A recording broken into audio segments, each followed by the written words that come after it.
Espero mesmo que esse vídeo não tenha chegado tarde demais para você. Eu sei que eu nunca vi o seu rosto, mas existem três coisas que eu sei sobre você.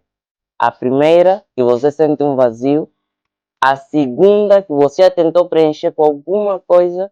E a terceira, você vai entender quando entender as duas primeiras.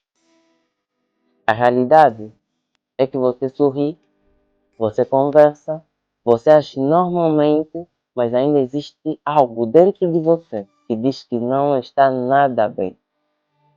Algo que nem você consegue explicar. Algo que você tenta, mas nem consegue entender o que é que se passa.